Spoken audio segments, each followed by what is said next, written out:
श्री स्वामी समर्थ मित्रांनो, आज आपण पाहणार आहोत 14 मार्च श्री स्वामी समर्थ अक्कलकोट दर्शन.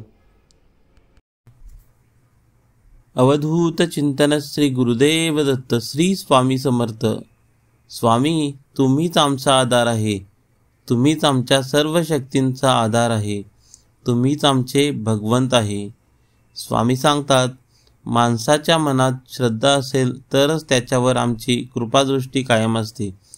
स्वामींच्या भक्तीवर प्रेम करा, हेच तुमचे खऱ्या भक्तीचे सार आहे.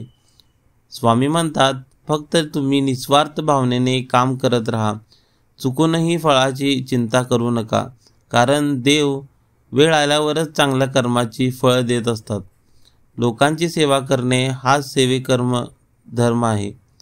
तसेच तुमचे प्रत्येक कर्म तुमचे भावी आयुष्य घडवत असते. मित्रांनो, खरंच सांगतो, जर तुमच्या मनाला शांती हवी असेल ना, तर श्री स्वामी समर्थांच्या चरणी शरण जा. स्वामी म्हणतात, चुकूनही तुमच्या कर्तव्यात खंड पडू नका, तुम्ही योग्य आचरण करा, हाच तुमचा खरा धर्म आहे.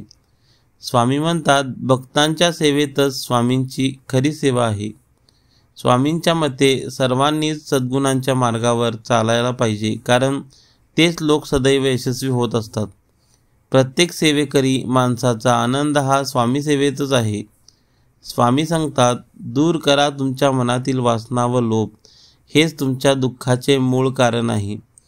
मनाची शांती करायची आहे ना, तर करा मग निस्वार्थ भक्ती, लोकांची सेवा आणि आदर ठेवून स्वामींच्या चरणी पूर्ण विश्वास. स्वामींवर विश्वास ठेवा आणि प्रामाणिक राहा, तुमचे काम नक्कीच सफल होईल. मनात शुद्धता असली की सर्व कामे मार्गी लागतात, असे स्वामी म्हणतात. सर्व काही शक्य आहे जर स्वामींवर तुमचा ठाम विश्वास असेल.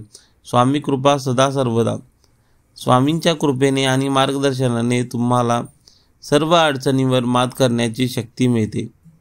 स्वामी सांगतात, जर लोकांवर प्रेम आणि देवावर श्रद्धा असेल तर हेच जीवनातील सर्वश्रेष्ठ भक्ती मार्ग आहे. सर्वांशीच योग्य वर्तन आणि सात्विकता ठेवा, तुम्हाला आपोआप प्रेम मिळेल. तुम्ही भक्तीच्या मार्गावर चालण्यासाठी निस्वार्थी भावना ठेवा. साधना, तप यामध्ये सातत्य ठेवत चला, तुम्हाला याचे फळ नक्कीच मिळेल. स्वामी सांगतात, जर दुःखाला आणि संकटांना सामोरे जायचे असेल तर आपल्यात धैर्य असणे खूप आवश्यक आहे.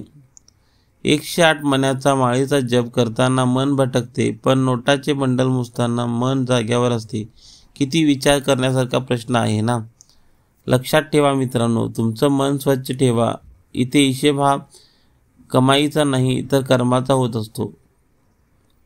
जर तुमचे कर्म चांगले असतील की तो कधीच संपत नसतो. त्यांच्या आयुष्यात अडचणी येतात, पण त्या तात्पुरत्या असतात. त्या येतात आणि एक चांगला अनुभव देऊन जातात. परमेश्वरावर मनाभावातून विश्वास ठेवा, तो योग्य वेळ आल्यानंतर एवढं काही देतो ना, तुम्हाला परत काही मागायला उरत नाही. जीवनात समाधान शोधा आणि आनंदित राहा, कारण अपेक्षा तर कधीच संपत नसतात. स्वामी म्हणतात, भिवू नकोस, मी तुझ्या पाठीशी आहे. मग तुम्हाला चिंता कशाची आहे. माणूस जेवढा मनाने मोठा असतो ना, तेवढाच तो मनानेही मोठा होत जात असतो. स्वामींचे विचार कायम लक्षात ठेवा. मनाने मोकळे आणि स्वभावाने सरळ, पण मात्र कधीही जीभ मोकळी सोडू नका, नाहीतर शब्दांचे घाट होतील. सर्व नातीगोती माझी, पण अपार निष्ठा आणि विश्वास माझ्या स्वामीरायांवरच. स्वामी म्हणतात, प्रत्येक दिवस हा शुभच असतो, फक्त गरज असते त्या दिवसाची चांगली सुरुवात करण्याची. स्वामी सगळ्यांना सांगतात, आयुष्यात फक्त तुम्ही चांगले कर्म करत चला. तुमचं चांगलं करायचं काम हे माझ्यावर सोडून द्या. तुम्ही माझे सर्व काही, मी भक्त राहीन फक्त तुमच्या ठायी ठायी. तुमच्याशिवाय माझं स्वामी या जगात दुसरं कोण नाही. आयुष्यात नेहमीच लक्षात ठेवा, काही वाईट लोक अनुभव देऊन जातील आणि काही चांगले लोक साथ देईल. फक्त स्वामीवर विश्वास ठेवा. ते म्हणतात ना, लोणीपासून ताक बनवण्यासाठी ताकाला घुसळावे लागत असते, तसंच स्वामींचा अनुभव घ्यायचा असेल तर स्वामींचे नामस्मरण करावे लागते. कोणतेही काम असो किंवा सेवा, ते फक्त स्वतःच्या समाधानासाठी करा. त्यात तुमचा कोणताही स्वार्थ नको असायला हवा, तरच तुम्हाला त्याचे फळ